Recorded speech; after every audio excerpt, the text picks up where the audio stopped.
Halo semuanya, kembali di video saya kali ini. Kali ini kita akan membahas mengenai bentuk aljabar.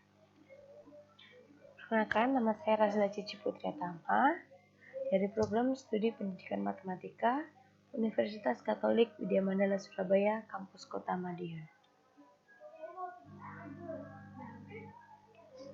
Yang pertama, kita mau belajar mengenai pengertian bentuk aljabar. Apa itu bentuk aljabar? Bentuk aljabar adalah suatu bentuk matematika yang dalam penyajiannya memuat huruf-huruf untuk mewakili bilangan yang belum diketahui.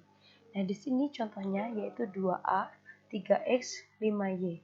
Nah, huruf-huruf yang dimaksud itu adalah A, X, dan Y dari contoh tersebut. Nah, A itu mewakili bilangan yang belum diketahui. Karena nilai A belum diketahui, maka A itu menggantikan nilai bilangan tersebut. Selanjutnya, unsur-unsur dalam bentuk aljabar. Yang pertama yaitu variabel. Variabel, apa itu variabel? Lambang pengganti bilangan yang belum diketahui nilainya. Yang kedua, konstanta. Konstanta yaitu bilangan yang tidak memuat variabel. Yang ketiga adalah koefisien, yaitu faktor konstanta dari sebuah suku.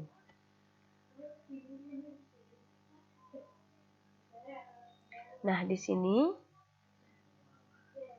dijelaskan koefisien ada bilangan 3x plus 7 sama dengan 12. Nah, yang dimana 3 itu merupakan koefisien dan variabel itu x. Jadi x di sini merupakan variabel. 7 merupakan konstanta. 12 juga merupakan konstanta. Jadi dari penjelasan tadi, nah di sini dapat diketahui bahwa 3x plus 7, di mana 3 itu adalah koefisien, x merupakan variabel, 7 merupakan konstanta, dan 12 sendiri juga konstanta. Karena tadi konstanta itu tidak diikuti dengan variabel, sedangkan koefisien adalah bilangan yang diikuti dengan variabel. Nah, variabel di sini itu tidak hanya x atau y atau z, tapi variabel itu memuat semua huruf. Dan biasanya variabel itu ditulis dengan huruf kecil, jadi bukan huruf kapital.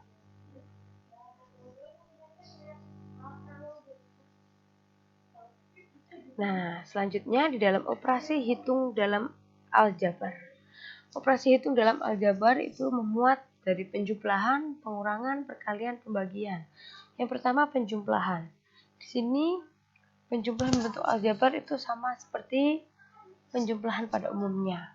Di dalam contoh ada 5xy plus 4xy sama dengan 9xy. Nah, di sini kita tinggal menjumlahkan dari 5 tambah 4 yaitu 9 dan diikuti dengan variabel xy.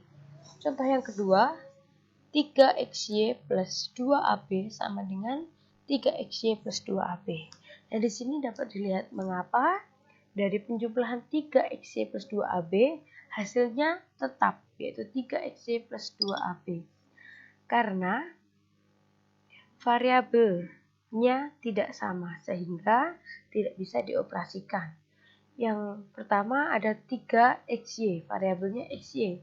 Yang suku kedua ada ab, sehingga variabel xy dan ab itu tidak sama. Sehingga saat dioperasikan, hasilnya akan tetap variabel itu sendiri. Yang kedua, operasi hitung pengurangan. Pengurangan juga sama dengan operasi hitung pada umumnya, dengan pengurangan pada umumnya. Contohnya, 6ab min 4ab sama dengan 2ab. Ini caranya juga sama. Ada 6 dikurangi 4 sama dengan 2 dan diikuti dengan variabel ab. Nah, operasi ini bisa dihitung karena variabelnya sama. Contoh yang kedua, 7xy min 11xy sama dengan min 4xy. Ini caranya juga sama, jadi 7 dikurangi 11 yaitu min 4 diikuti dengan variabel XY. Ingat, dalam penjumlahan dan pengurangan ini, operasi dapat dihitung apabila memiliki variabel yang sama. Jika suku pertama XY, maka suku kedua juga XY. Nah, jika suku pertama XY, suku kedua AB, maka operasi hitung menghasilkan suku yang berbeda pula. Jadi juga berisi XY dan AB seperti contoh. Yang ketiga, operasi perkalian. Contohnya, 4A plus B. Nah, dari 4A plus B ini dijabarkan menjadi 4A plus 4B. Jadi 4 hasilnya itu didapat dari 4 dikalikan A, ditambah 4 dikalikan B, sehingga menghasilkan 4A plus 4B. Contoh yang kedua, 4X plus 5Y. Nah, kalau di dalam perkalian itu beda dengan penjumlahan dan pengurangan. Kalau tadi penjumlahan dan pengurangan, operasi bisa dihitung apabila memiliki variabel yang sama. Namun di dalam perkalian dan pembagian, apabila memiliki variabel yang berbeda, tetap bisa dioperasikan. Nah, di contoh yang kedua ini, 4X dikali 5Y menghasilkan 20XY. Caranya yaitu kita kalikan dulu koefisiennya, 4 dikali 5 hasilnya 20, lalu kita kalikan variabelnya X dikali Y hasilnya XY. Jadi hasil keseluruhannya 4X kali 5Y sama dengan 20XY. Operasi hitung yang keempat yaitu pembagian. Contoh yang pertama, 8XY dibagi 4X sama dengan 2Y. Nah, dari mana hasil ini diperoleh? Kita bagi dulu koefisien yang ada. 8 dibagi 4, hasilnya yaitu 2. Nah, selanjutnya variabelnya baru kita operasikan. XY dibagi X. XY dibagi X. Suku pertama ada X, variabel pertama X, variabel kedua juga ada X, maka itu X dibagi X hasilnya 1, jadi tinggal Y. Jadi 2 dikali 1 kali Y, hasilnya 2Y. Contoh yang kedua, 9AB dibagi B. Nah, ini caranya sama, karena koefisien di suku yang kedua itu 1, yaitu 1B ya. B itu sama dengan 1B, maka 9 dibagi 1, hasilnya tetap 9. Lalu B dibagi B, hasilnya 1. Sehingga menghasilkan 9A. Nah, selanjutnya kita belajar pecahan dalam bentuk aljabar. Kalau tadi itu kita operasi hitung dengan bilangan bulat, dengan bilangan asli. Sekarang kita belajar mengenai pecahan. Yang pertama ada penjumlahan dan pengurangan. Penjumlahan dan pengurangan pecahan dalam bentuk aljabar itu sama dengan penjumlahan dan pengurangan pecahan pada bentuk lainnya selain aljabar. Jadi di sini contohnya 2x plus 1 per x plus 2 ditambah 2x min 1 per x min 2. Jadi ini kita samakan dulu penyebutnya, baru bisa kita operasikan. Sehingga menghasilkan 4x kuadrat min 4 per x kuadrat min 4. Yang kedua, operasi perkalian dan pembagian. Nah, rumus perkalian itu seperti rumus perkalian pecahan pada umumnya, yaitu A per B dikali C per D, itu sama dengan A kali C per B kali D, yang menghasilkan AC per BD. Nah, contohnya 3 plus X per 7 dikali X min 6 per X.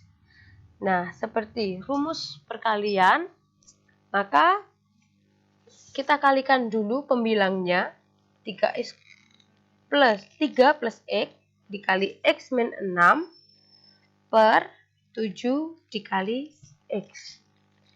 Yang menghasilkan 3X min 18 ditambah X kuadrat min 6X per 7X. Nah, itu dioperasikan menghasilkan X kuadrat min 3X min 18 per 7X. Nah, sedangkan rumus pembagian di sini juga sama dengan rumus pembagian pecahan pada umumnya, yaitu A per B dibagi C per D sama dengan A per B dikali D per C sama dengan AD per BC.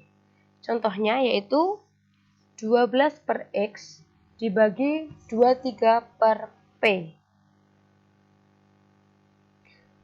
Itu maksudnya bukan 23 per P ya, itu 23 per X. Mohon maaf ada kesalahan. Nah, kita operasikan 12 per X dikali X per 23. Kita langsung kalikan, hasilnya 12X per 23X. Nah, karena pembilang dan penyebut sama-sama memiliki X, maka X-nya menjadi 1. Jadi hasilnya 12 per 23.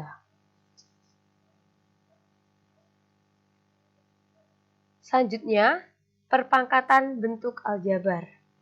Nah, di mana definisi bilangan pangkat yaitu A pangkat N sama dengan A kali A kali A kali A sebanyak N.